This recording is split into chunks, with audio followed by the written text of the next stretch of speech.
Bueno, arratsaldeon guztioi, buenas tardes a todos y a todas que han venido esta tarde aquí a acompañarnos en esta presentación de este magnífico libro escrito por este gran profesional de la medicina, el doctor. Antes de comenzar, quisiera agradecer al doctor Iñaki Márquez su invitación a estar hoy aquí. Para mí es un honor estar rodeada de estos dos grandes profesionales de la salud. Y la verdad es que iba a decir monstruos de la sanidad, pero me van a los doctores Iñaki Márquez, Jorge Barón. Siempre que les escucho hablar, aprendo cosas nuevas, pero no solamente abundantes, sino de buena calidad, además de interesantes. Haciendo un aprendizaje muy enriquecedor y, por supuesto, lo más importante, interesante. En esta tarde de hoy nos van a introducir en una situación que, por desgracia, en una situación que, por desgracia, es actual, la guerra. Además, el honor es doble hoy, ya que este libro es editado por Ediciones Beta, cuya responsable, Antonia Delgado, es una gran profesional de las letras, es compañera y amiga desde hace mucho tiempo. Gracias a ustedes por invitarme. Hace unos meses, Iñaki me llamó para decirme que me haga un borrador de su nuevo ensayo. No os podéis ni imaginar la ilusión que me hizo poder tener entre mis manos un nuevo escrito de él. Es evidente que soy una fan total y absoluta de sus libros, de su profesionalidad. En menos de un año nos ha conquistado de nuevo. Tras su anterior libro, Sotil Frida, Pinto con dolor y mucho amor, una historia que llega al corazón, a la vez que nos muestra y hace reflexionar sobre la enseñanza de una vida difícil y diferente, y nos muestra la obra de una gran artista como fue Frida Kahlo. Sin olvidar cada uno de sus libros anteriores. Con el borrador en la mano, desde las primeras páginas, me sentí totalmente inmersa en cada una de las palabras que iba leyendo y empecé a sentir el mensaje, la reflexión que Iñaki nos hace ver sobre la guerra. A través de la vida de Sigmund Freud, recordamos que falleció pocos días después del inicio de la Segunda Guerra Mundial, y Albert Einstein, amigos por carta, en las que reflexionaban sobre aspectos como la guerra, la irracionalidad humana, la violencia y la paz. Recordamos el título, Freud y Einstein no van a la guerra. La guerra. Desayunamos, comemos y cenamos oyendo o leyendo sus noticias. La guerra es horror, muerte, desolación, hambre, pérdida y, sin embargo, no dejamos de desayunar, comer y cenar tranquilamente mientras escuchamos sus noticias. Es un dato realmente significativo, ¿verdad? Hay guerra en Ucrania ya más de un año. Siria, que lleva 12 años. El conflicto de Yemen. La larga guerra en Afganistán. La República Democrática del Congo. Birmania. Pakistán. Oriente Próximo es un nuevo polvorín a punto de explotar. La guerra. Las guerras no terminan, ni mucho menos. Tal vez este libro nos haga reflexionar, ¿eh? Ojalá. Me toca presentar a dos maestras, Iñaki Márquez y Jorge Barón. Y lo tengo que hacer de forma rápida, porque el tiempo de que dispongo es mínimo. Me han dicho que nada, 2 minutos, no tengo más. Así que haré que lo imposible sea posible, porque intentar sintetizar la vida profesional de estos dos médicos es realmente difícil.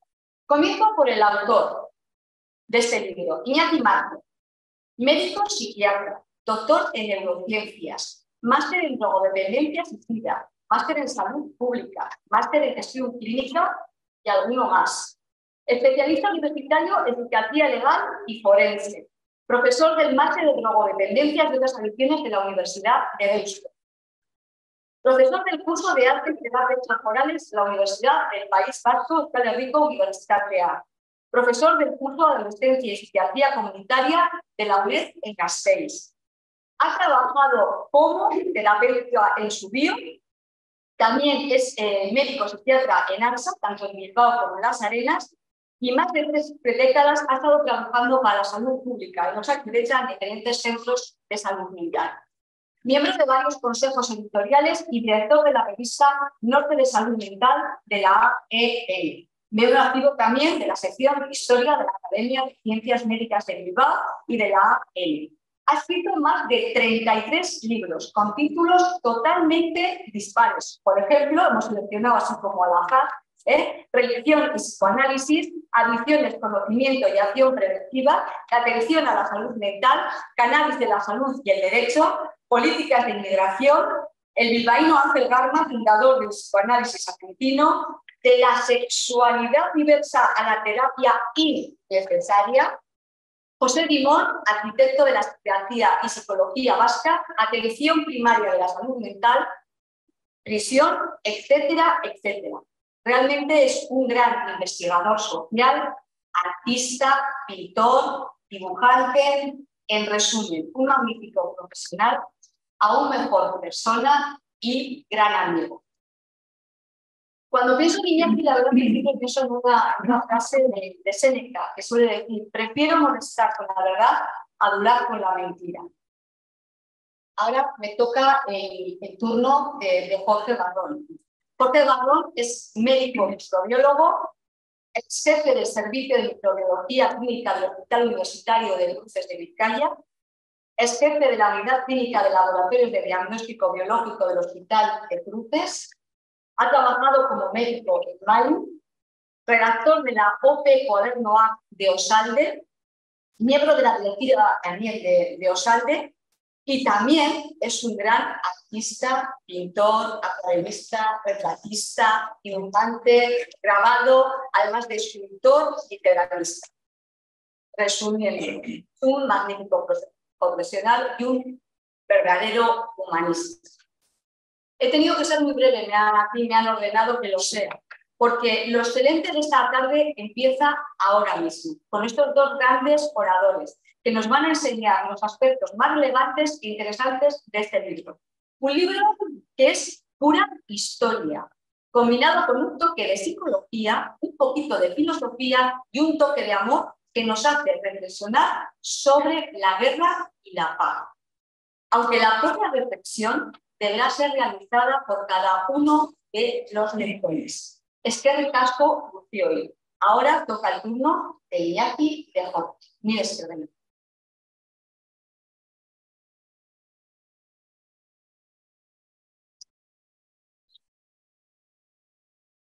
Bueno, muchas gracias. En fin, buenas tardes a todos. Muchas gracias. Reitero estas gracias por venir y sobre todo a Iñaki, que me ha incluido entre los privilegiados primeros lectores de ese nuevo trabajo y me ha invitado a esta presentación. Procuraré no gastar tiempo porque es a la autora quien corresponde la palabra y tiene muchas cosas que decirnos. Empezaré refiriéndome al contexto. En Occidente, en Europa, desde luego, en más lugares del planeta, se siente nuevamente la amenaza de una nueva gran guerra, porque nadie ignora que la llamada guerra de Ucrania es un conflicto imperialista entre Estados Unidos, OTAN y la Federación Rusa, que se libra en el campo de batalla ucraniano, que cuenta ya con unas 13.000 víctimas mortales, más de 8 millones de refugiados, enorme destrucción de infraestructura y viviendas, y cuyas consecuencias económicas las están padeciendo principalmente las clases populares por cambios estratégicos del mercado mundial de las energías, gastos militares, incrementos de la deuda. El mundo es cada día más pequeño. Las TIC, las redes sociales, nos han acercado dramáticamente a todos los habitantes del planeta. En unos pocos años se ha intensificado el encuentro global entre colectivos de una notable diversidad de todo tipo. Diversidad que, siendo una característica positiva, nos garantiza la supervivencia, también es susceptible de desviaciones involutivas o destructoras, como son las ideologías fundamentalistas, los integralismos religiosos o las derivas identitarias en exceso narcisistas que resultan en xenofobias y racismo.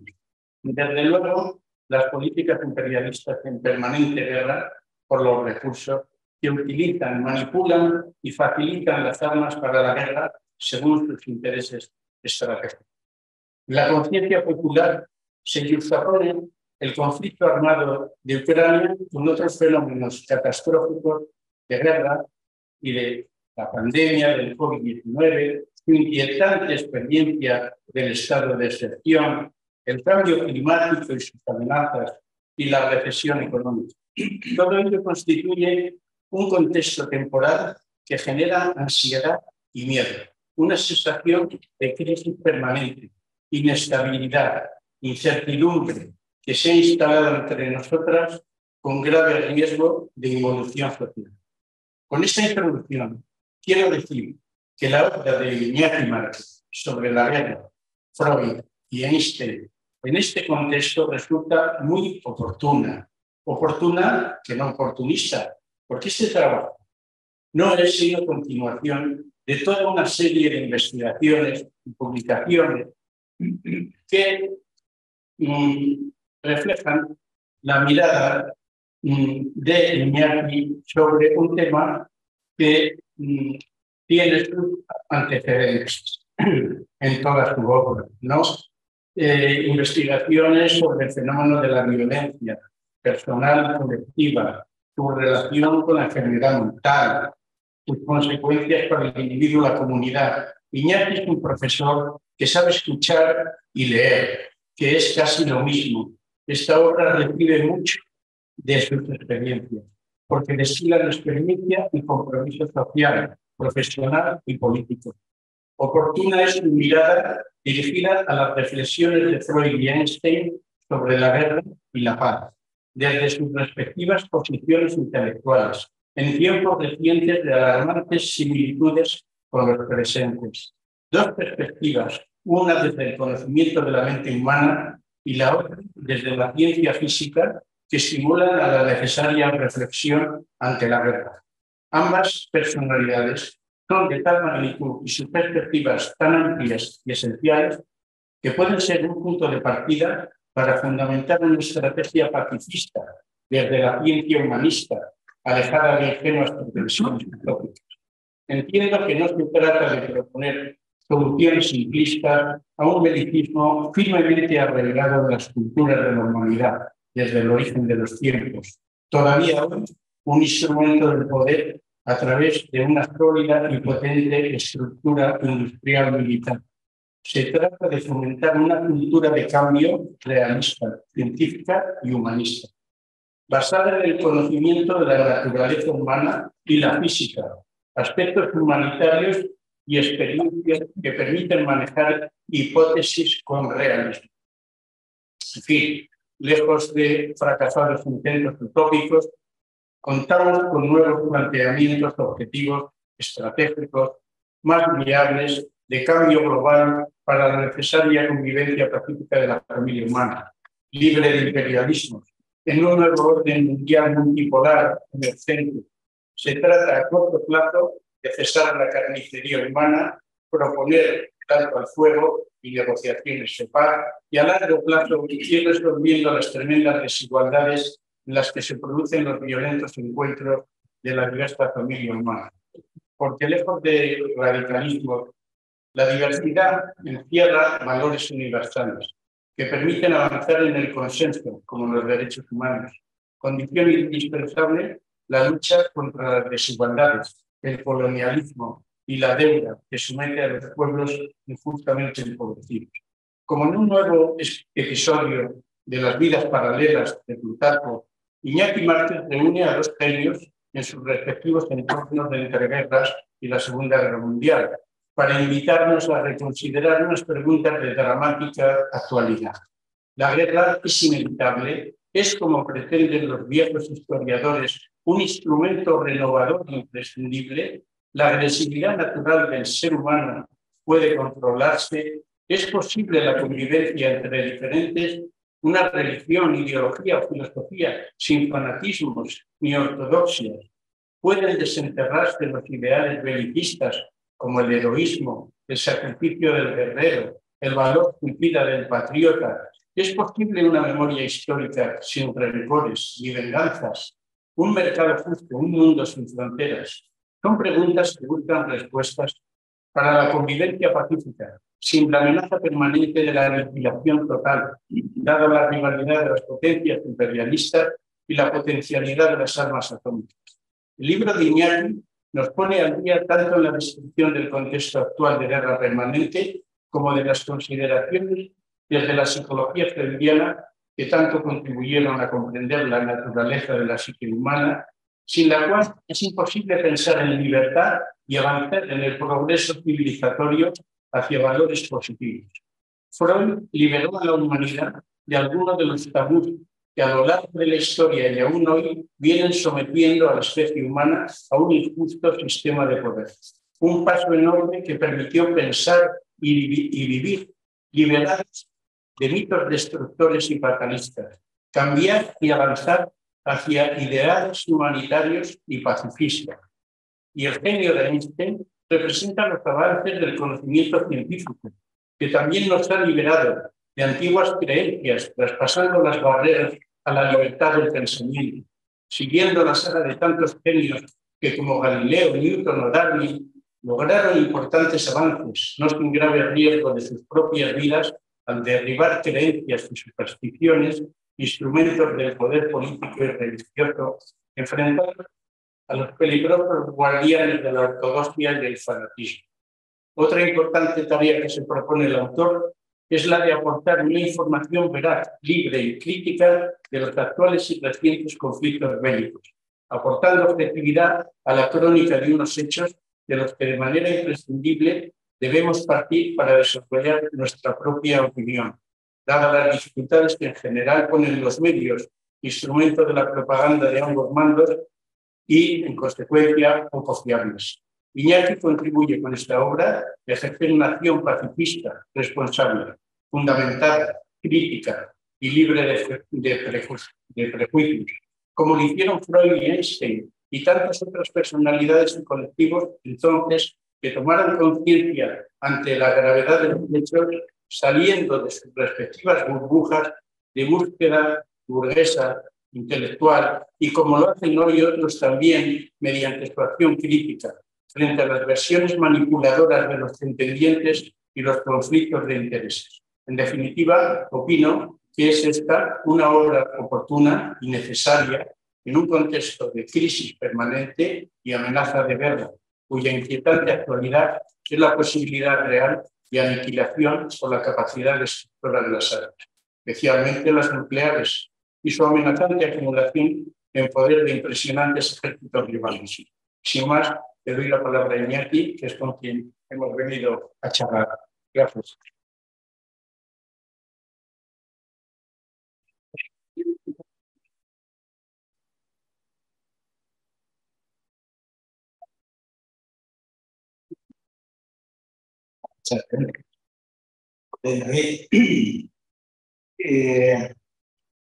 Bueno, yo para preparar esto, inicialmente quise hacer un resumen, me salieron 9 folios y ya el fin de semana pasado hice algo más de resumen y traigo 4 folios solo, que serán menos. Pero sobre la marcha me entraban algunas dudas de, bueno, ¿y por qué no empezar por una pregunta típica? Y tú, a cuento de que te metes en este sarao, en este libro, o cómo llegas a este libro. Porque yo hace un año no me lo hubiera imaginado. No estaba en mis pretensiones ni mis proyectos. En febrero del año 22, del año pasado, me piden de Barcelona, de una revista, Intercanvis, un artículo. Yo por esos tiempos estaba leyendo bastante sobre el asunto Frida, bastante sobre Freud, bastante sobre las guerras. Freud y otros psicoanalistas habían escrito sobre la guerra. Se lo envié, les gustó y me invitaron para que en junio, en la asamblea anual, la asociación, arriba, diera una conferencia. Eso ya era más corto, a una vara de media hora, y como el personal iba a ser todo del mundo psicoanalítico, pues me lo tenía que preparar un poco mejor. Aquí del ámbito psicoanálisis también estáis varias, pero poquitos. Aquí era todo. Bueno, total que se acabó el libro, pero en ese recorrido yo ya había ido, yo para escribir algo, un articulito, un articulón, yo escribo largo. Leo mucho y releo mucho. Podéis ver en el libro que hay una biografía muy larga, pues es una biografía de ida en profundidad, donde puede haber una referencia a un libro. Ese libro tiene 400 páginas y yo para este asunto me he detenido en 30 o 40. Pero toda ella está revisada en profundidad. Después de junio, pues uno sigue ya un poco más caliente todavía por la guerra de Ucrania, y uno sigue leyendo y releyendo, y así llega este asunto que iba acercándose el final de año, toca ir acabando. La imagen esa tiene algo que ver precisamente con este libro. A junio me encuentro yo con el autor de ese libro, Jorge Pizón, un catalán, psicoanalista, muy ilustrado, escribe entre mucho y muchísimo. Digo mucho y muchísimo, pueden ser 2 o 3 libros al año y unos cuantos capítulos. Y da muchas conferencias, es un chico listo. Y además es amigo. Me entero que acababa de editar ese libro, y digo, pues yo estoy con otra cosa entre manos, ¿y por qué no vas preparándote el prólogo? Y se asustó, pero lo hizo. El prólogo de este libro, tenéis entre manos unas cuantas personas, es de ese libro. De ahí es imagen sin más. Todo lo demás os puede ir sorprendiendo, esto que lo vayáis viendo, pero no tiene nada que ver, salvo que tiene que ver con la guerra. No tiene nada que ver con lo que voy a poner yo con el libro. El libro, como os podéis situar, quiere centrarse en esto de la guerra, de las guerras. Tiene 3 grandes bloques. Uno de ellos, especialmente grande, ocupa más de medio libro, que es la biografía, o sea, las vidas y obras de Freud y de Einstein, centrado en el primer medio siglo del siglo XX. Estos 2 personajes icónicos, bueno, tuvieron muchos años. Freud llegó a los 73 años, Einstein llegó a los 76 años, Freud era mayor además, falleció en el año 39, además le llevaba 23 años. Tenemos esta imagen del pelón de Einstein, como un señor muy mayor. Bueno, pues Freud era mayor, bastante mayor. Volviendo al libro. No, la preocupación inicial era, o es, dices, bueno, ¿y qué hago yo hablando de la guerra, de las guerras, más allá de saber que estoy en un planeta manchado de conflicto bélico, donde hay muchos millones de personas que van muriendo, que van haciendo recorrido migratorio, que están escapando de una y otra guerra y otra guerra y otra guerra? Y nosotros, sino que encima Y si no estás en guerra, puede que tengas tus invasiones, por unos países u otros. Bueno, ahora es que en Rusia, la Federación Rusa ha invadido. Si alguien tiene interés en los chistes, en las viñetas del proto, se las paso en cualquier momento.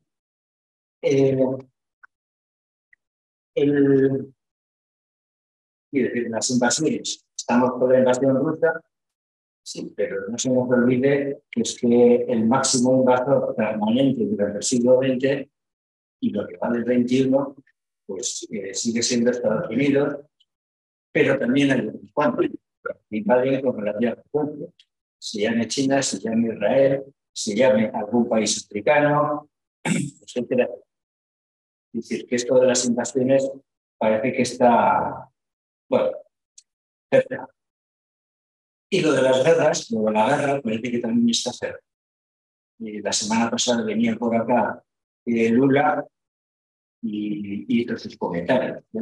El comentario que me quedó impactado fue eso de que una guerra es la ruptura con los derechos humanos. Y me parece que es muy grave. Y estoy de acuerdo. El primer capítulo grueso, más allá de la presentación, más allá del prólogo, tiene que ver con aspectos más conceptuales sobre las violencias y sobre las guerras.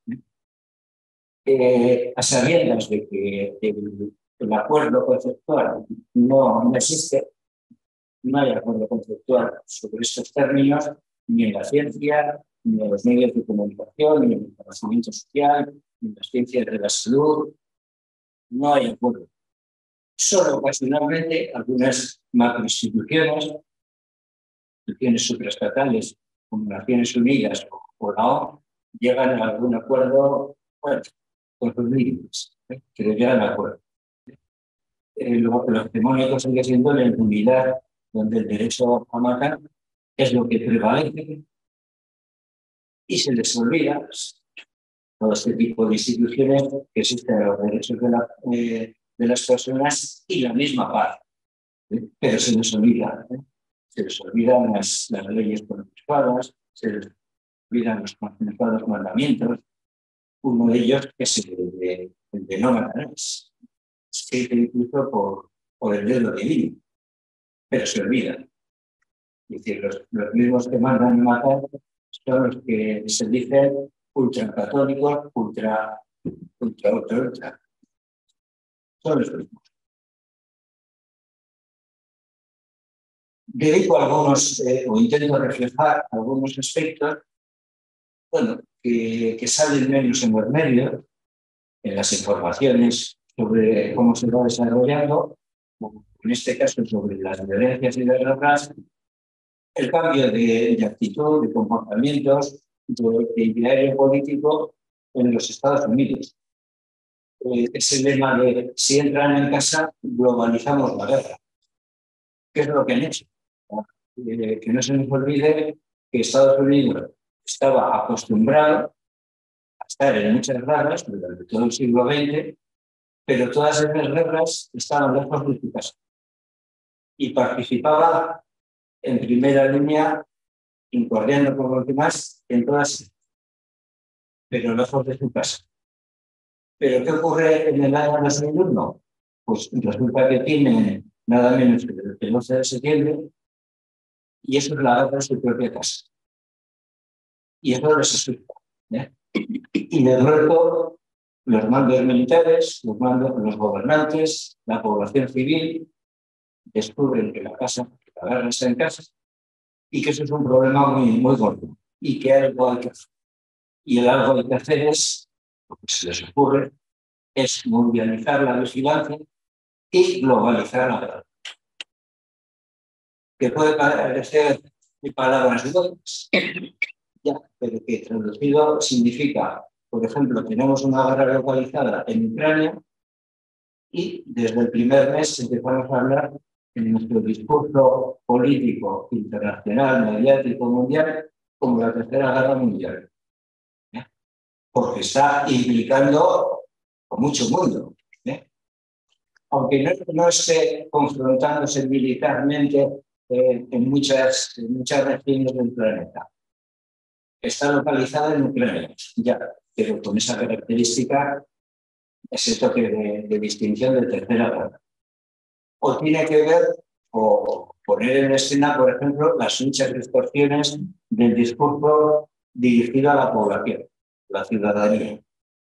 Ahí en lo que tiene que ver con la violencia, como el elemento más visible, lo que tiene que ver con la polarización social, los buenos y los malos, ellos y nosotros, desde luego, quienes que con el discurso dirigiéndolo, vamos a ser los buenos, los otros serán los malos.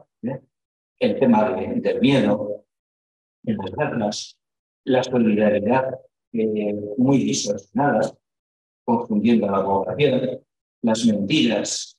Las mentiras de guerra se han utilizado en todas las guerras. Forma parte del discurso, forma parte de la propia guerra. Lo que pasa es que en esa guerra de Ucrania, de pronto tenemos unos mecanismos, redes y otros muchos mecanismos, donde se puede sobredimensionar lo que está ocurriendo. Voy a unos poquitos ejemplos.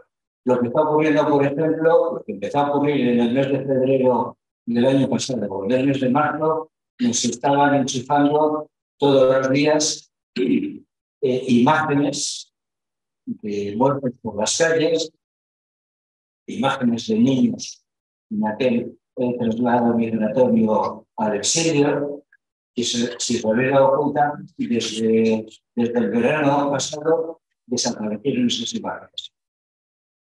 Claro, luego nos enteramos que muchas de aquellas imágenes de muertos y de destrozos resulta que eran imágenes también de Ucrania, pero del año 2014.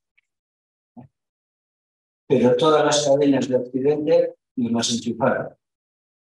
Quiero pensar que en el discurso mediático de Rusia es darle la vuelta a la película, sin más. No es que sea mejor su propaganda de guerra.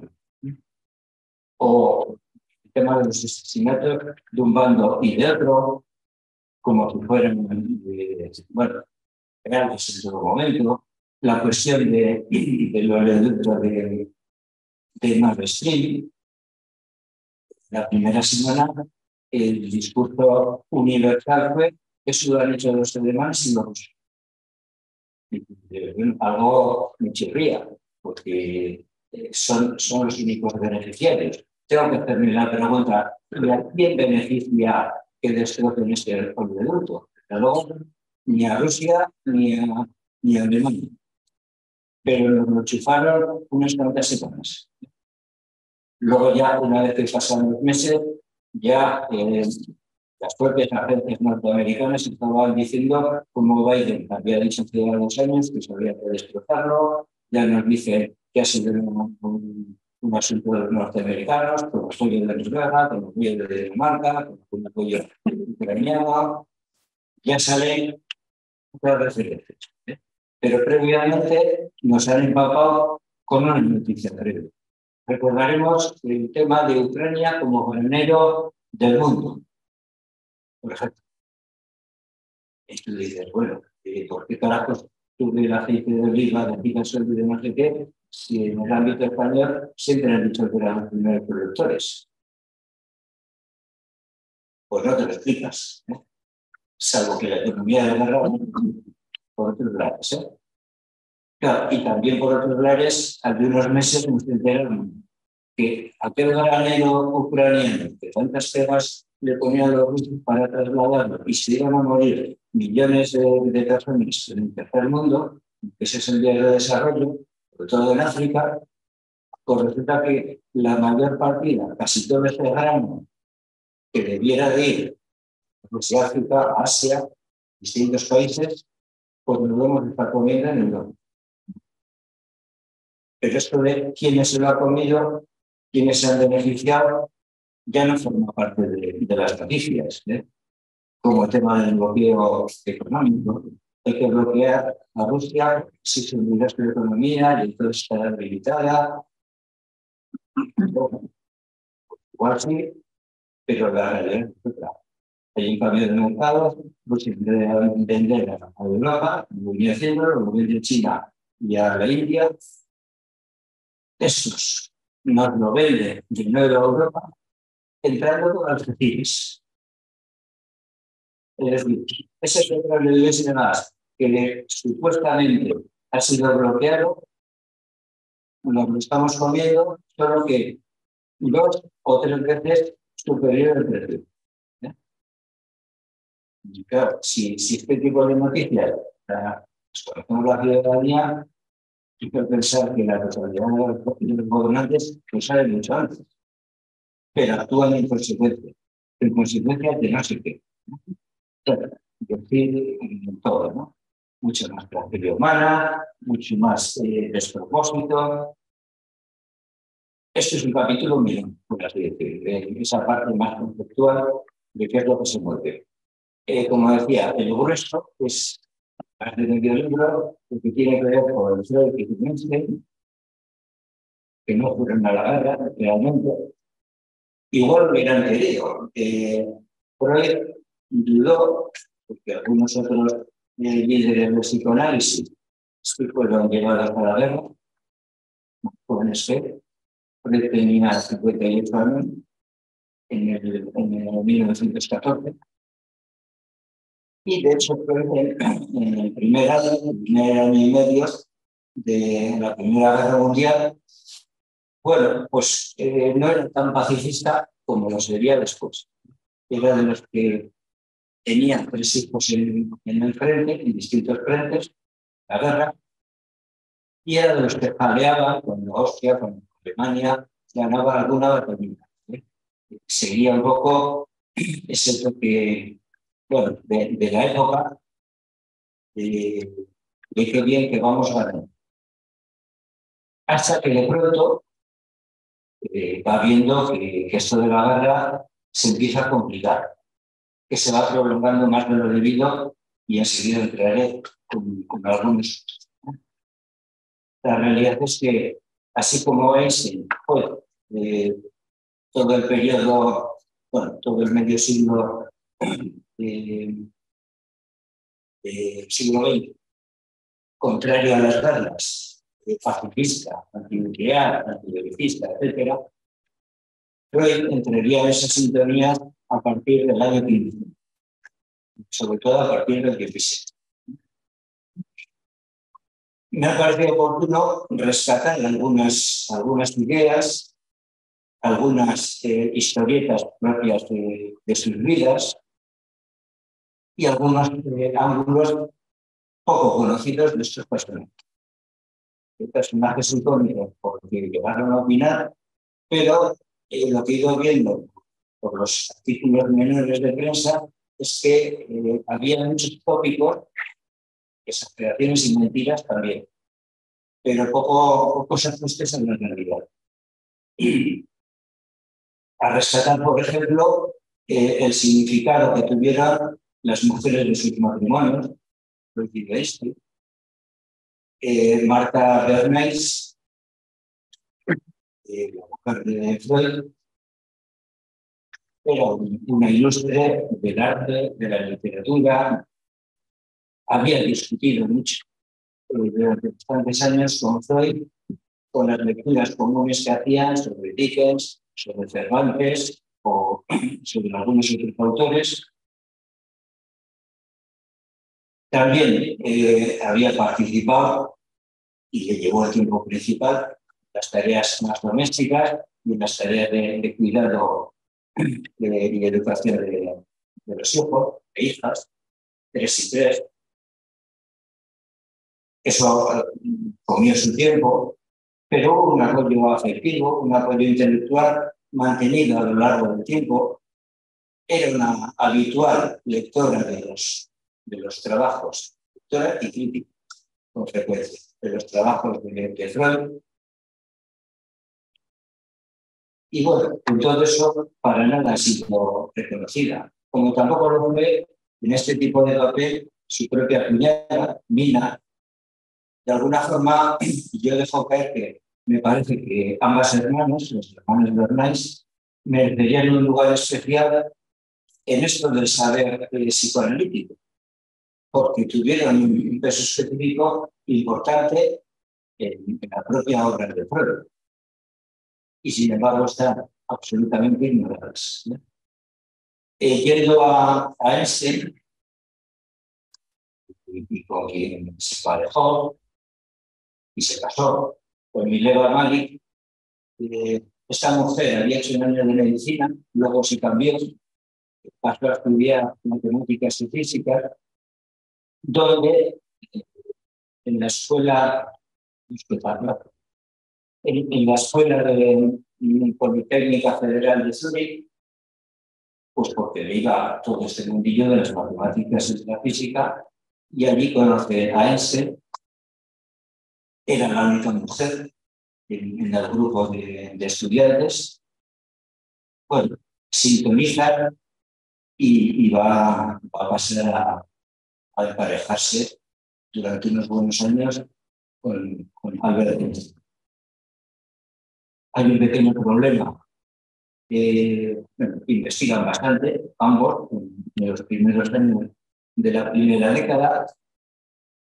En el libro hablo de 1905, Annus Mirabilis, el año milagroso de Einstein, por sus grandes logros, pero es que en esos grandes logros estuvo participando ella también, porque ambos estaban investigando juntos en cuestiones de termodinámica, en cuestiones de electromagnetismo, pero ella siempre estuvo fuera de foco, nunca se le, desde las instituciones nunca se le reconoció.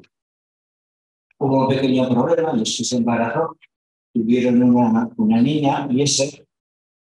Se habla de Eliezer, la hija perdida, porque bueno, la llevan donde los padres, padre y la madre de ella, se entienda,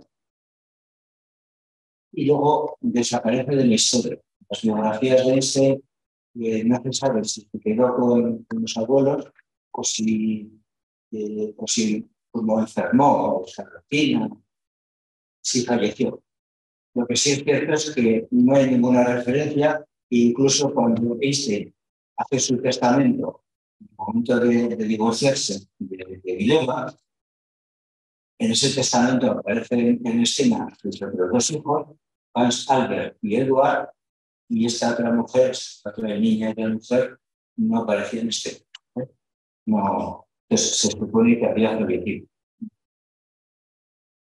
Después se emparejaría con otra mujer, su prima Elsa Loventhal, que es en los viajes que hizo por el ámbito español, es la que fue conocida. Einstein estuvo por aquí, se le conoce por la residencia de estudiantes en Madrid, estuvo en Madrid, en Barcelona, en Zaragoza, tuvo numerosos encuentros, tuvo numerosas conferencias.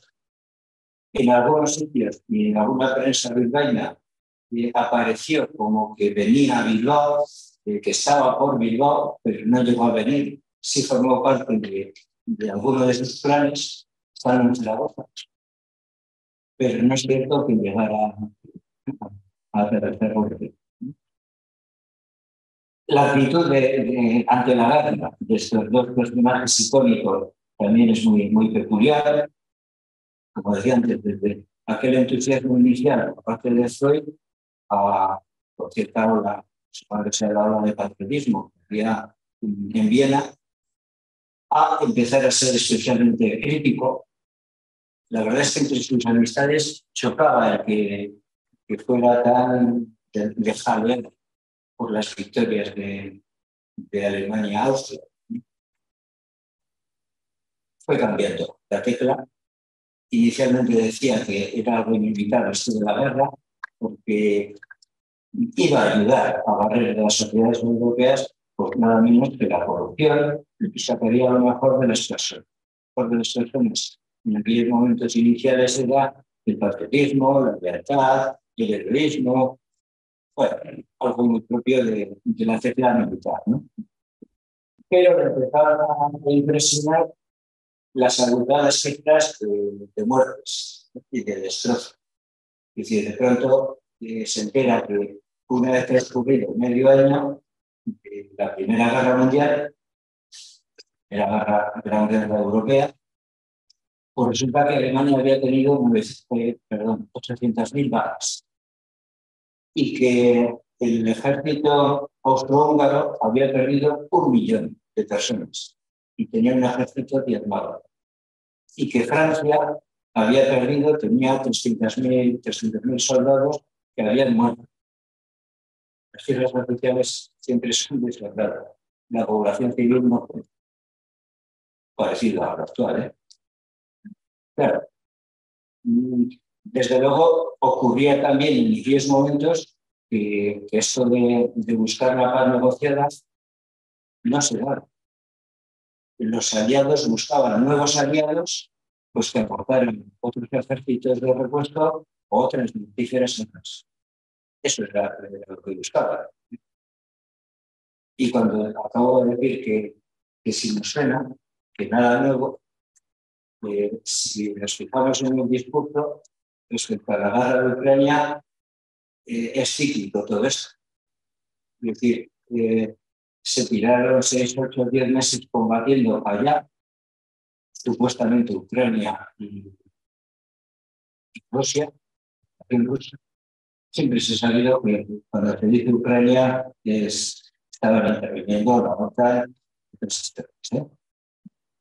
pero claro, de pronto nadie habla de, así como los 2 primeros meses, veréis, de aquellas imágenes con Putin en aquella mesa enorme, y allí iba Macron, allí iban líderes de toda Europa a hablar de paz, a negociar.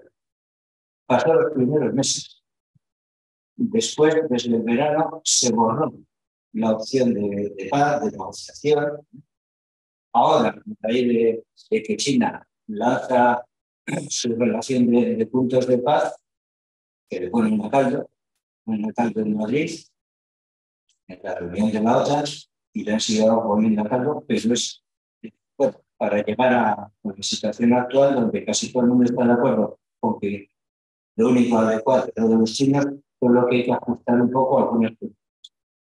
Por ejemplo, la cuestión del territorio, de cuántos de Ucrania, cuántos de Rusia, cuántos de volver a lo anterior.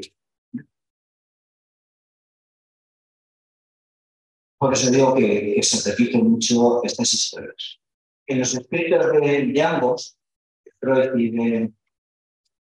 de Einstein, en el libro me voy deteniendo en bastantes cuestiones que ambos fueron Freud que se dedica a escribir sobre la neurosis traumática, la neurosis de guerra, el shock psicológico, el trauma psíquico, etc., con algunas desviaciones de la importancia de morir por la patria, de la importancia de los objetos sagrados.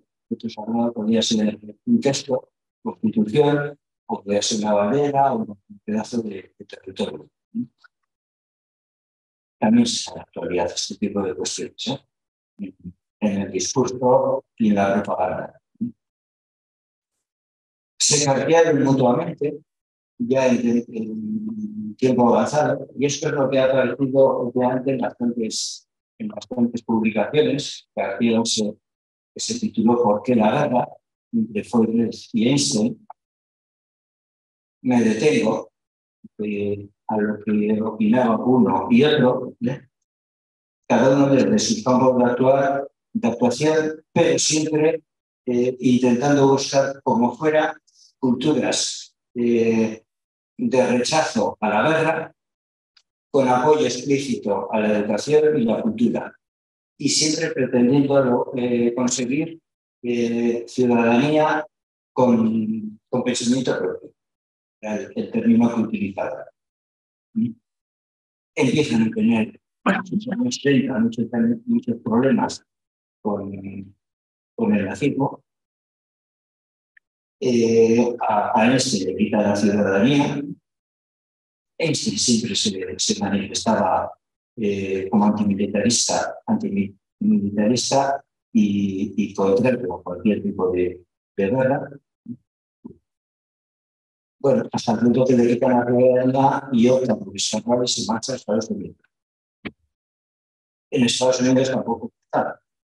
Una cosa es tener un premio Nobel de Física, pero que te venga este señor con su discursito contrario a la guerra, no gusta. Él se marchó, bueno, de hecho fue de los pocos físicos de renombre que no participó en el proyecto de construcción de la bomba atómica. Que esto, curiosamente, es uno de los mitos erróneos. Y no se ha circulado. Circula por ahí en la ciudadanía que Einstein es el que inventó la bomba atómica. Y no tiene nada que ver. Hubo un proyecto, el proyecto Manhattan.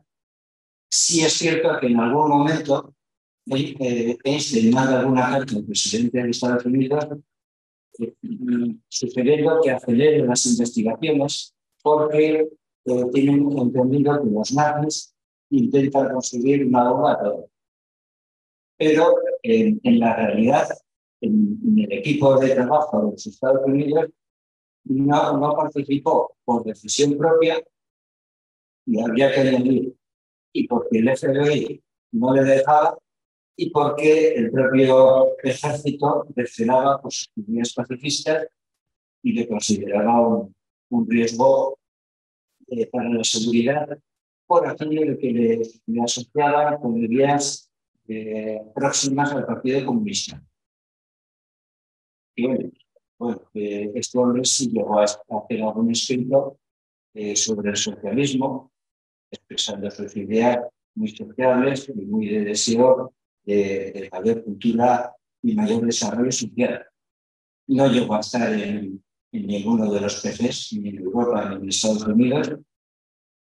Pero bueno, dentro de estas tonterías de los estadounidenses, sí hay curiosidades, como que el máximo responsable de ese tipo de trabajo de la proyecto Manhattan resulta que sí había sido en los años 30 él y su mujer miembros del Partido Comunista Norteamericano, pero que los servicios de seguridad, por visto, no lo sabían.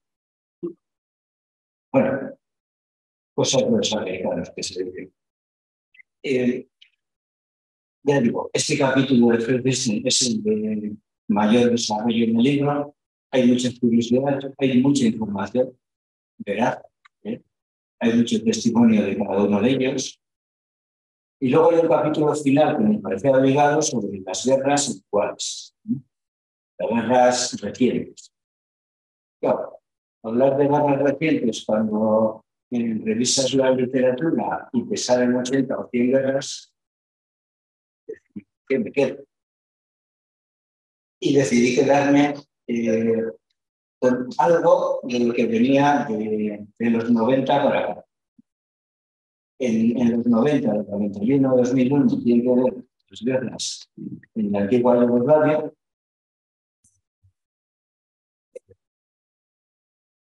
En los Balcanes, recojo el otro grueso, lo que tiene que ver con el Oriente Medio, y termino con Ucrania. No, antes me pareció oportuno hacer una pincelada de cómo el panorama, veníamos de la Guerra Fría, de dos grandes bloques, la OTAN, el Pacto de Varsovia, y todo eso se empieza a romper en el año 89, la caída del muro de Berlín, y 2 años después, pues resulta que César, el último presidente de la OTAN, Gorbachev, había intentado, también el Pacto de Varsovia, Gorbachev había intentado consensuar un plan de paz, un plan pacificador para Europa, y la OTAN y Estados Unidos pues se rieron, se mojaron con su propuesta y continuaron con sus políticas pasivas. De alguna forma creían entender que al desaparecer el bloque del socialismo real, pues no había ninguna duda de quién tomaría la hegemonía de Estados Unidos. Eso sería incuestionable. Claro, pero aparecieron dos novedades. Una, la resistencia de Rusia, una Rusia capitalista que ampliaba su mercado, y una China que había cambiado o que estaba cambiando a pasos acelerados su modelo de libre mercado. Y en esas nos estamos ido situando en estas 2-3 décadas, ¿eh? Donde están constantemente peleándose a ver qué tienen hegemonías en territorios, en las regiones u otras. La guerra de los Balcanes, si decido escribir 3-4 páginas, era porque me parecía, bueno, que es muy significativo, o sea, de ayer mismo, toda la década de los 90, porque estuvo implicada directamente en la OTAN, ese personaje que parece que nunca existe, interviniendo, curiosamente, en una guerra que era en el corazón de Europa, no como Ucrania. La antigua Yugoslavia era el corazón de Europa. Y nunca utilizaron el término de Tercera Guerra Mundial. Curiosamente, ¿eh? Sí lograron disolver la República Federal de Yugoslavia, darla paseo, y cada una de sus repúblicas convertirlas más o menos en los territorios como otras repúblicas, que es más o menos lo que ahora mismo hay. Dentro de eso me parece muy oportuno recordar, y lo reflejo con detenimiento, el papel de Solana, Luis Solana.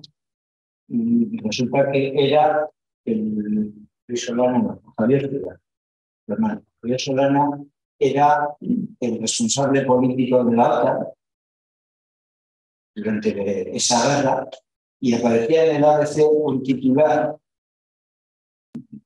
que era significativo: Solana ordena bombardear Yugoslavia. Un personaje de los cuadros del PSOE que hacía menos de una década había entrado en la OTAN y era lo que decía. Claro, la OTAN resulta que arrojó, se dice, cifras oficiales, más de 9.000 toneladas de bombas. Hay escritos, hay estudios que hablan de que la OTAN tuvo una preocupación, y es que se quedó sin bombas, con lo que arrojó en Yugoslavia. Ese era un problema para, por supuesto, muchos miles de toneladas, de uranio empobrecido, etcétera. No, todo eso da un recorrido de matanzas, de violaciones, de deportaciones, etcétera, que cualquiera diría, bueno, pero son crímenes de guerra. Nadie ha mencionado ese término en estas décadas posteriores. Eso no existía en los Balcanes. En las guerras de Oriente Medio, lo de Oriente Medio viene de, no sé si de más atrás, viene desde la Primera Guerra Mundial. Allí Francia y el Reino Unido, Gran Bretaña, se repartieron de la región. Palestina quedó bajo protectorado de Gran Bretaña desde el año 1922, y empezaron a llegar, sobre todo durante los años 30, la Segunda Guerra Mundial, muchos miles de judíos. Y en el año 48, en mayo, se proclama el Estado de Israel. Y justo en menos de un año, Israel empieza a ser belicoso con su entorno, con sus vecinos. Desde el 49 hasta hoy, Israel ha estado en guerra no solo con Palestina, sino también con todos los entornos. Me dedico a señalar algunos aspectos de Irak, Afganistán, invasiones diversas, también en Yemen, etcétera.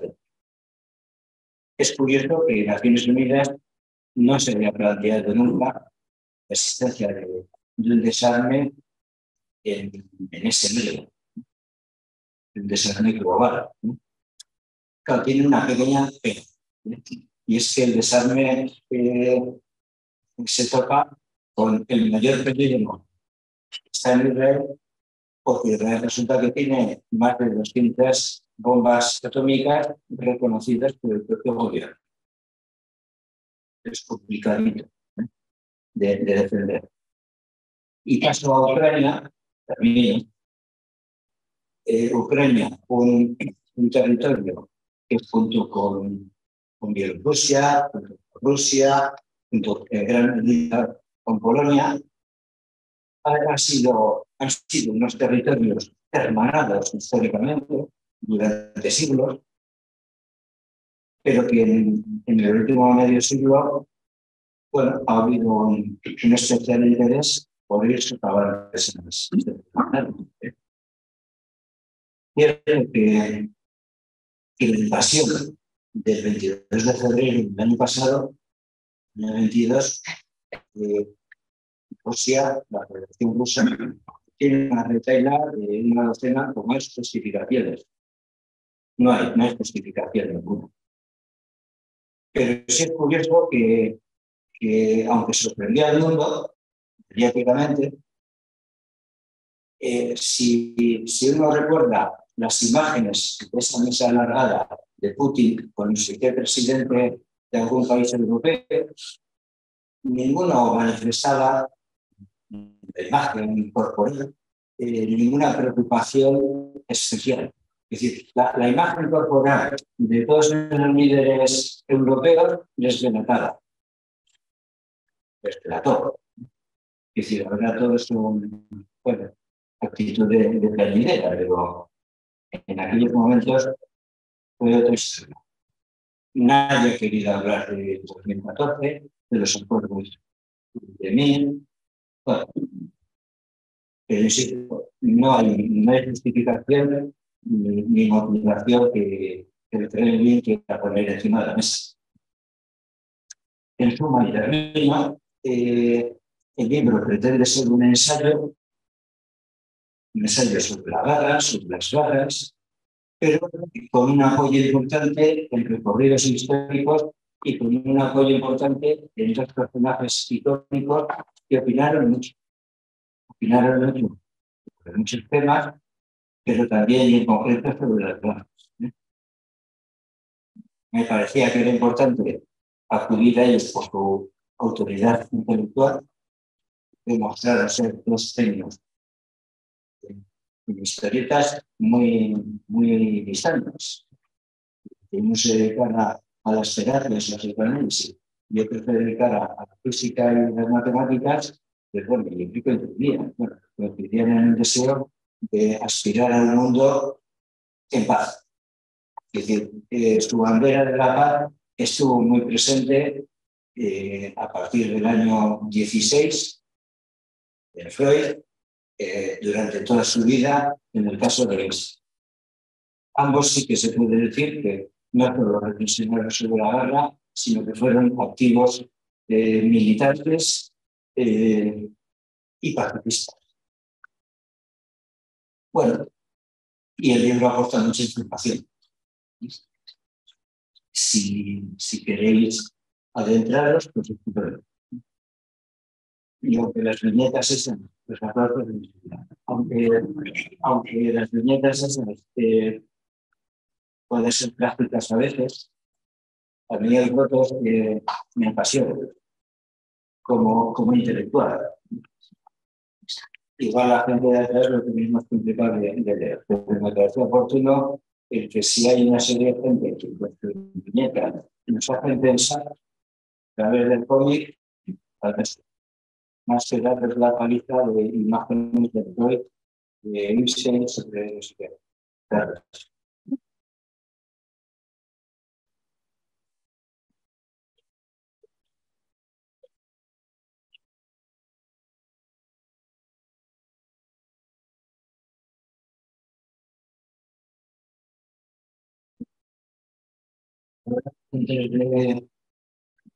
tenéis derecho a algún pincho de tortilla y un vino, también se puede preguntar lo que tenéis. Bueno, pues yo leeremos el... No, ese me oye bien, pero una grabación no. Nada, yo me doy con un canto en los dientes y me pone lo que has explicado tú de esa manera, un poco para que tú por ahí, le pone un poco al día con toda esta mierda de información que se está dando, los buenos, los malos, con quién estás tú, con quién no estás tú. Si todo eso me ayuda a tener más claras las ideas, pues yo con eso me doy con un canto. Así que te lo agradezco.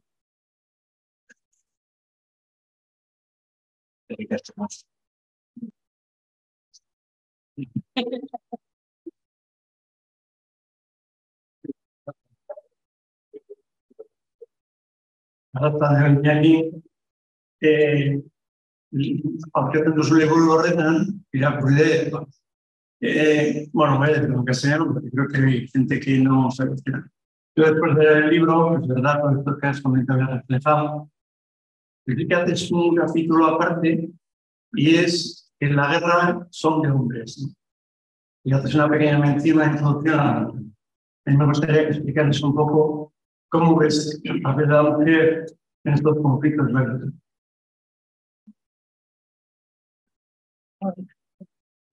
Bueno, yo he pasado por momentos en mis ideas, muy discrepantes entre sí con esto de la mujer y la guerra. Yo me acuerdo haber leído cosas y algunos otros de aquí después de la revolución en Nicaragua, que por fin entraban mujeres a los ejércitos, y aquello parecía que era no va más, por aquello de la igualdad.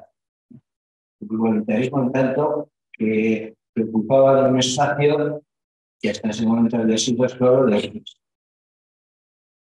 Claro, luego va reflexionando y dice, pues sí, ocupar espacios solo de hombres puede que estén bien en alguna ocasión, con muchas ocasiones. Ya, pero es que en algunas ocasiones, como un ejército dedicado a lo que se dedica, pues preferiría que ni hombres ni mujeres.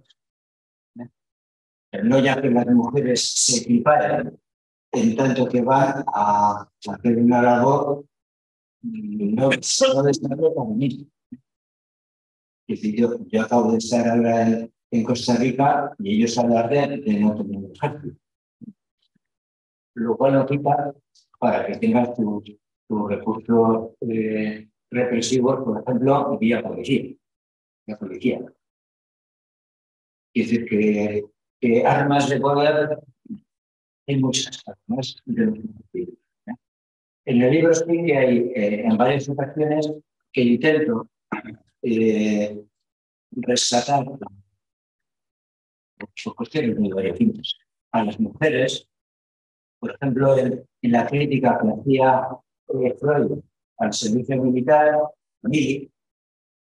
donde se sufría enormemente, se escapó en varias ocasiones, le sancionaron muchas tantas, se dedicaban a traducir Stuart Mill, unos presidentes de la época, y él hace una crítica de, bueno, es que ir a un espacio, a una institución donde se viene a perder el tiempo sin ningún sentido, donde como mucho parece que un sector social solo de hombres se socializa, porque no había mujeres en el servicio militar, y entonces lo critica abiertamente, que no existieran mujeres, y luego hace otros ángulos de crítica también.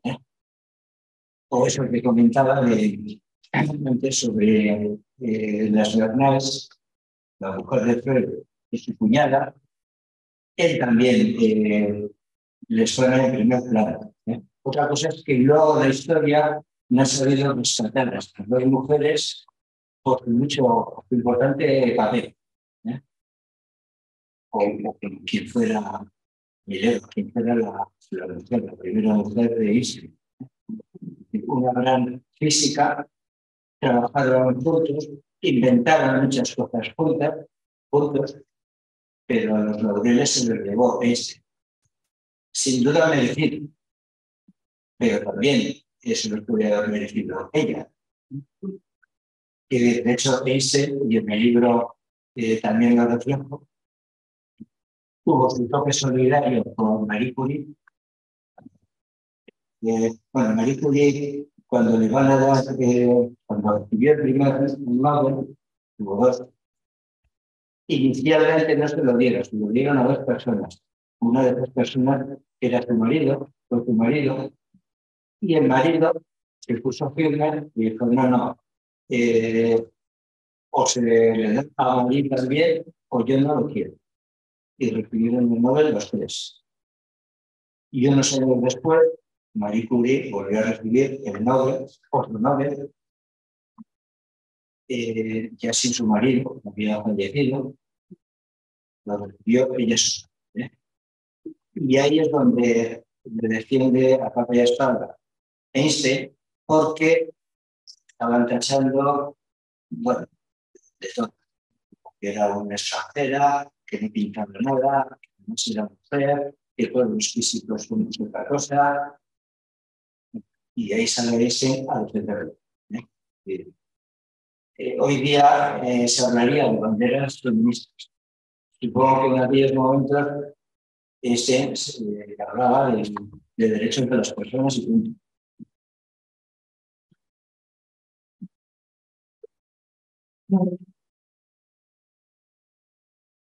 Sobre esto de el papel de las mujeres en la guerra, pues casualmente acabo de ver una obra de teatro de los Fusionados que está basada en las Troyanas de Eurípides, una versión de Alessandro Barico, de Seda, y muy bien interpretada y bien a cuento, porque si bien para el pacifismo muchas veces los mitos, la mitología es una rémora, todo esto del heroísmo, de la guerra como un valor, del héroe el que se sacrifica por la patria y tal, son cosas que el pacifismo tiene que ir superando cuando supere otras cosas con las desigualdades. Claro, en la tragedia de Eurípides, las troyanas son las mujeres. Son las mujeres las que dicen, ¿y ahora qué? Con todo este baño de sangre, todos muertos, todo destruido, ¿esto para qué ha servido? El círculo de la venganza, lo que se llamaba la trampa de Tucídides, el querer siempre responder, el mantener la hegemonía, el siempre hay que responder a la ofensa, a la traición, o sea, después de... Es una cadena interminable que alguien tiene que romper. Entonces son las mujeres las que se encuentran después del campo de batalla, todo destruido, tienen que recomponer, tienen que reconciliar, tienen que reconstruir. Y entonces dicen, ¿para qué ha servido ese baño de sangre? Yo creo que es la pregunta que nos tenemos que hacer siempre, porque esta es mi respuesta. Muy bueno. Obligatoria.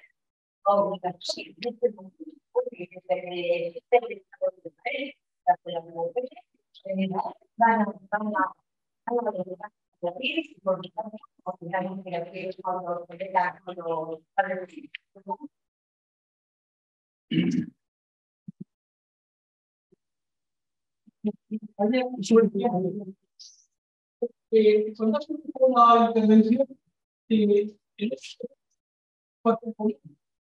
decir, yo estoy en el mismo conservador del feminismo, desde que estamos a la hora, pues no tengo nada. Lo mismo, disfrutando, yo como psiquiatra, terapia,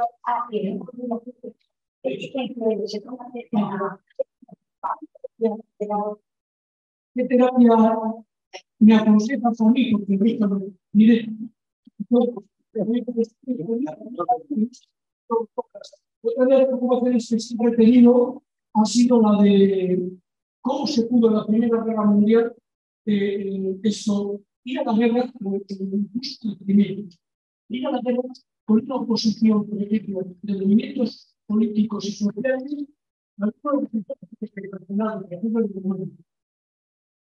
antes de la guerra, después en Estados Unidos también hubo un montón de gente socialista. Estamos en tiempos que no se encargan esta historia porque no hemos visto en cabeza propia del sistema de la guerra. La mentira, cómo se trata, cómo de alguna forma gente puede mirar más allá de la mentira para de alguna forma no caer en ese nihilismo, digamos, dejar que la guerra continúe. Bueno, Sí. A ver, es que eso de la mentira, como dices tú, que formalmente hay un discurso hegemónico, dominante, y es la verdad. Tú y unos cientos, unos miles de personas más represivas y que igual tienen otras vías de información. Y a mí me costó un espanto pocos meses de guerra. Yo me asustaba. A ver, os pongo un ejemplo. Dicho la estará de ver, a mí siempre me había pasado ese hombre viviendo en la Jerusalén, muy crítico con lo que pasaba allí. Tal. Y de pronto, tú le oías a Mikel Ayestarán en el TV con la sexta. Y oías a cualquier otro periodista en cualquier otra cadena y era el mismo discurso. Pero ni coma variable. Y te asustas. Te asustas del discurso monolítico de la prensa. Y luego Mikel Ayestarán considerándolo una persona baja, de discurso próximo. Más aquí en el ámbito vasco, ¿no? Claro, si hay un discurso monolítico, habrá otro discurso monolítico desde Rusia, no sube, no tengo ninguna duda.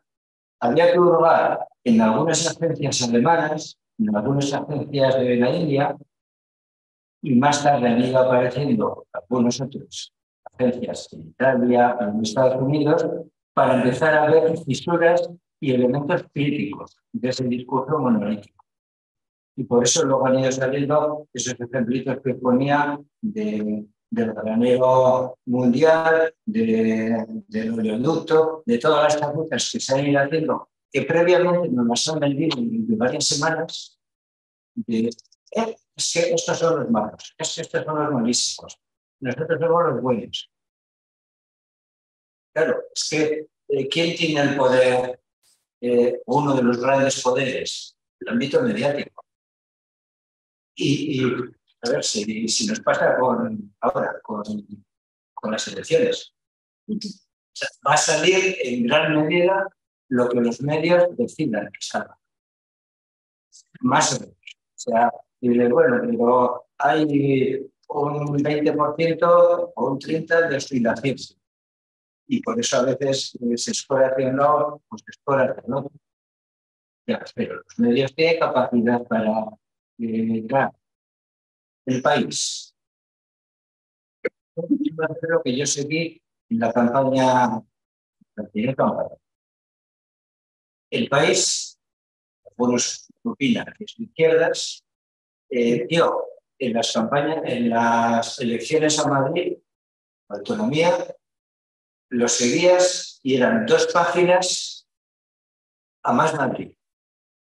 En esta promoción, una página cada día, una página al PSOE y un cuarto o algo menos a Podemos. Eso tiene su sesgo a la hora de votar. Quiero pensar que la gente de Más Madrid habrá reflexionado, es decir, que estas cosas no son gratis.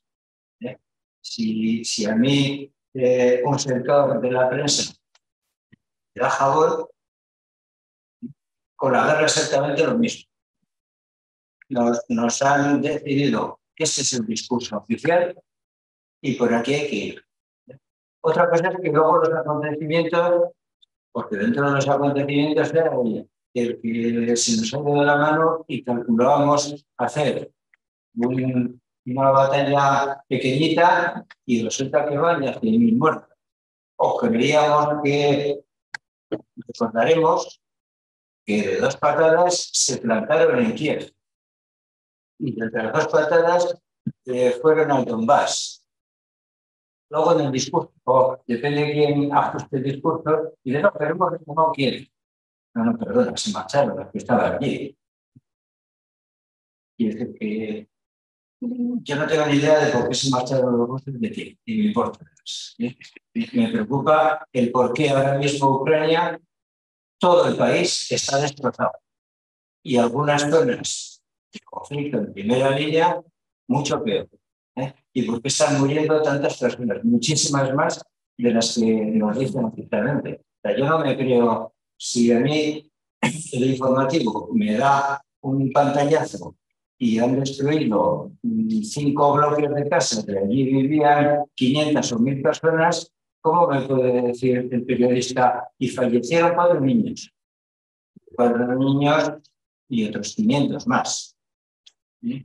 Pregunta era que comentando los gastos que tienen que solo que yo control beneficio. Este era festival y si aquí para participar, habría gente que alrededor de si no va a dar pues cuidado. Es decir, si el puede trabajar en un momento de su época, que entender por qué más cuando puede ir a olvidarse de la humanidad de esos derechos humanos que destruía a todos los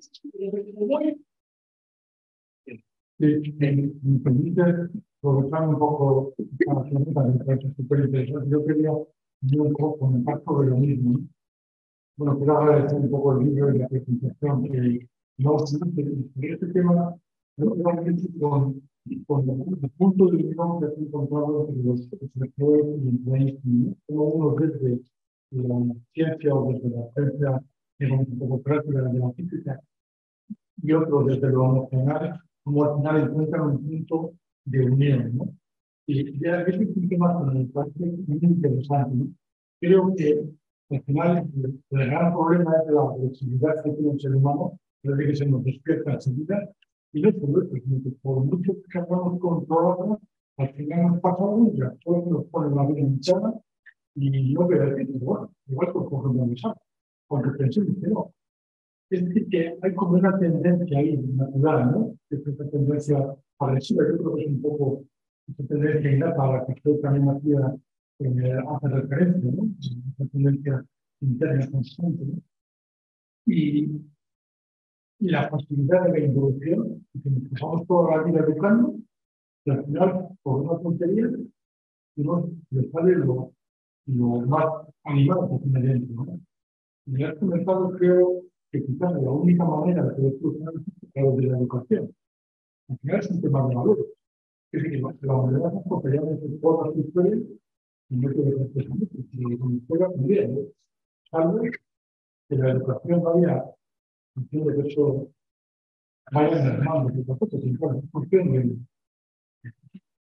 Claro, según la educación sería una quería conocer un poco de qué otra manera se podría frenar esa tendencia y este es el objetivo. Ambos aportaron a través de la educación hacer cultura. Cultura además, hacer cultura en la población.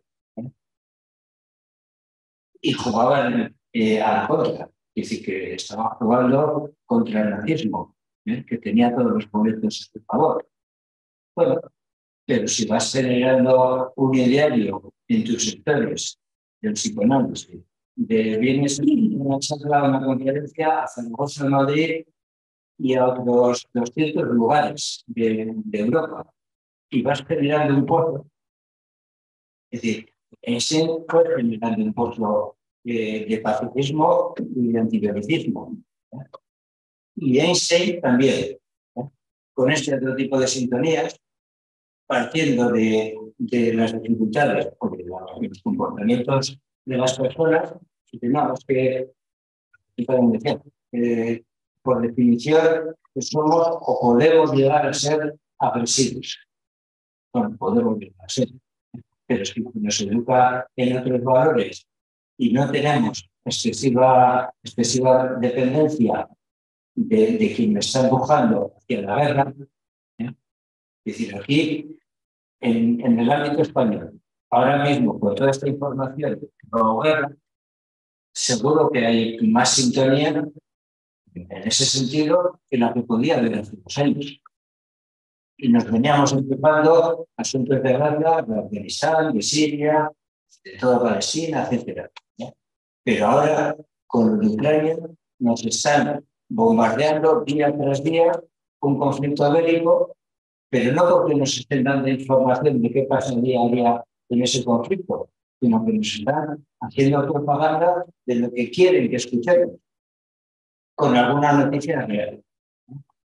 Pero, en definitiva, lo dominante es discurso y propaganda.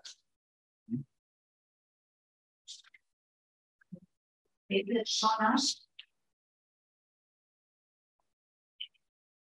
personas, cree usted que hay en estos momentos, a día de hoy, que luchen o que den el discurso que daban estos antepasados nuestros, que creo que eran bastante más inteligentes que nosotros?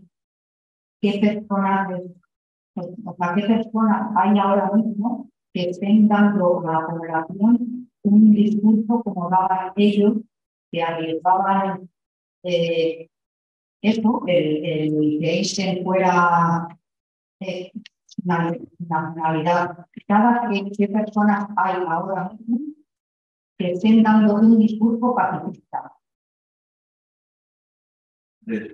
Claro, yo creo que hay una corriente importante, minoritaria, de gente que se mueve contra los ejércitos y por la paz y contra la guerra.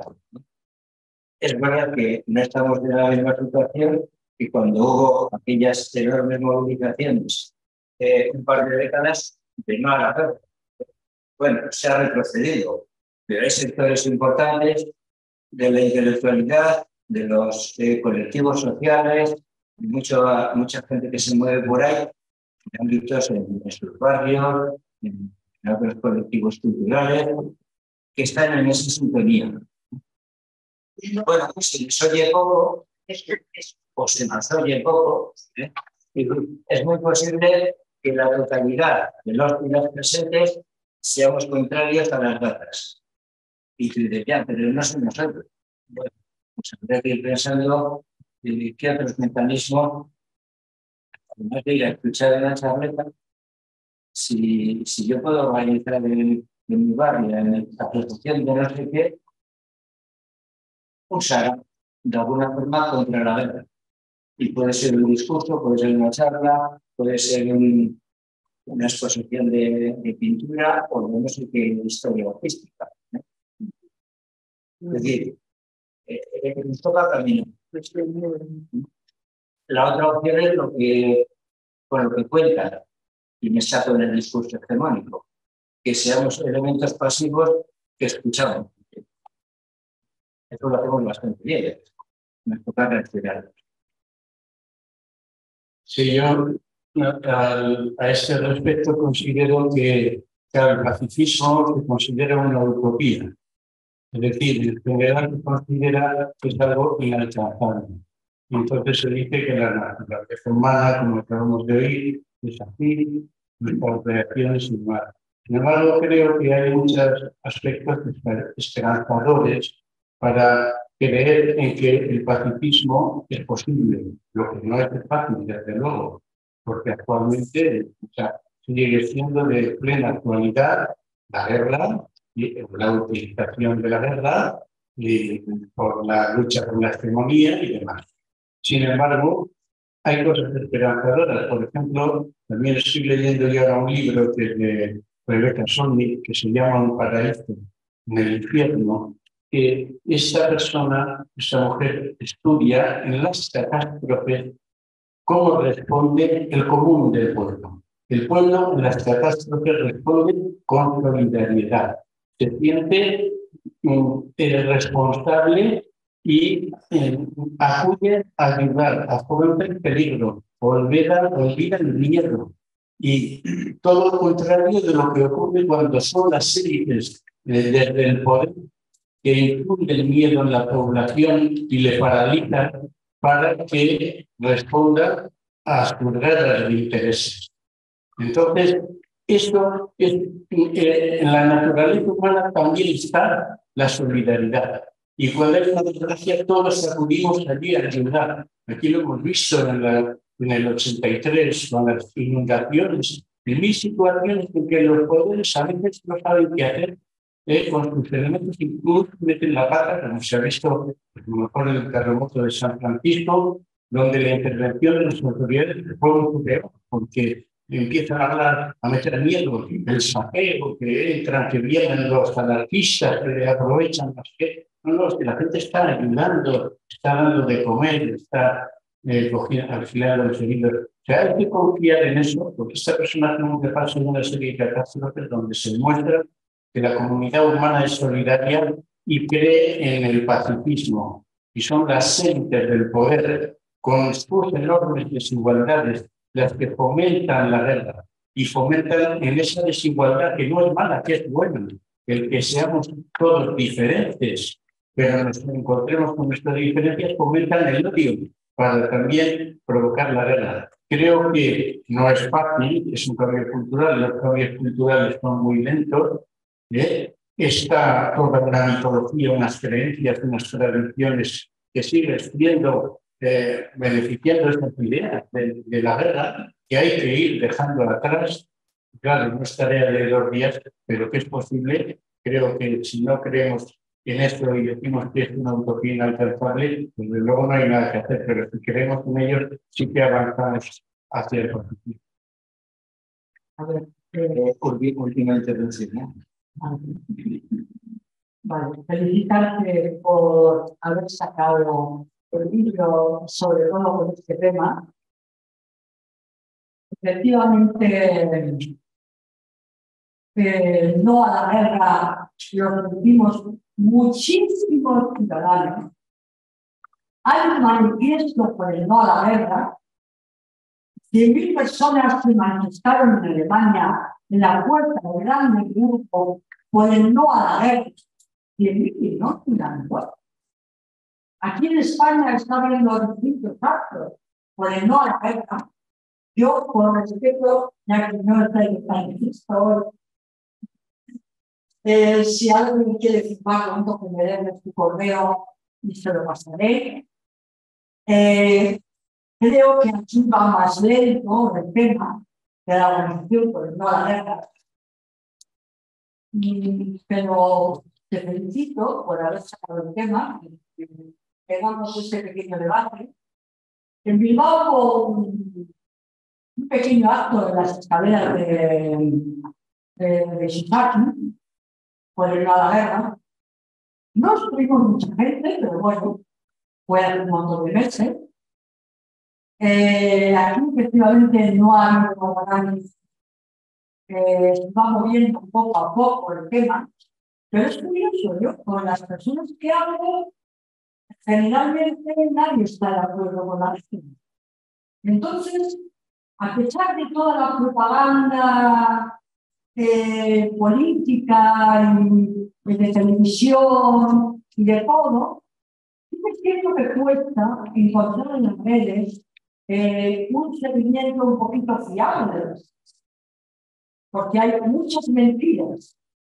Sí que es cierto que las grandes empresas no están haciendo grandes ganancias solamente. Entonces, te felicito, quiero que hagas el broche, quiero que si alguien está interesado, pues en una hojita, dejarme el correo, yo me comprometo a mandar el manifiesto y nada más. Gracias. Una pequeña pregunta, tú como psiquiatra, porque se está hablando mucho de que vivimos en la era de la información, hablamos de la cultura como medio para no caer en el tema de ser manipulado. Se habla mucho de que vivimos en la era de la información, pero no te da la impresión de que existe tanta desinformación como información. A veces es más difícil filtrar qué información, como decía, qué es verdad, la mentira, depende del prisma con el que se mire, del sesgo que tenga esa noticia. No te da la impresión de que cada vez es más difícil creerte algo de lo que ves y filtrarlo de una forma objetiva. Porque teníamos fuerza de hacer ese filtrado. Y se nos va educando en sentido contrario. Pues se nos va educando para que lo que dicen los medios, en el ámbito mediático, es quien tiene la verdad. Fíjate si será la verdad, que lo dicen todos. Entonces, nuestro problema es cómo yo me voy convirtiendo poco a poco en una persona reflexiva. De modo que, bueno, pues me suena interesante, voy a pensarlo. Me suena un poco brutal. Me estás hablando, como decía Jorge, y antes por ahí, de solidaridad. Y dices, a ver, solidaridad, ¿qué puede ser?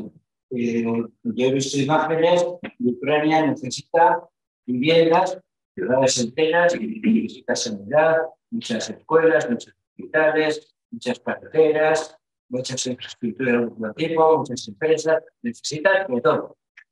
Solidaridad sería que empiecen a ir brigadas del mundo mundial a generar todo eso. Y en cambio, en ese discurso oficial, ¿en qué consiste la solidaridad? Si me peleo por llevo 10 o 12 tanques de hace 40 años, si llevo infantos o si llevo armas para que negocie esa empresa de la esquina, que es de los míos. O sea, ¿eso es solidaridad? No, hablamos de otra cosa. Entonces, insisto, es difícil situarnos con dónde está la verdad. Pero el objetivo para mí no es dónde está la verdad, sino el que aprendamos la ciudadanía a ser reflexivos. Y si somos reflexivos, reflexivas, podremos ser críticos de algunas de las iniciativas gubernamentales o de no sé quién de la esquina. No sé quién de la esquina puede ser un colectivo social que toma iniciativas contra la guerra. Que pueden ser verdes, que pueden ser pacifistas, pero que no se nos olvide que a veces los verdes, los pacifistas, han acabado jaleando las verdes. También. Ya sé que hay manos, pero os corto. Muchas gracias a todos.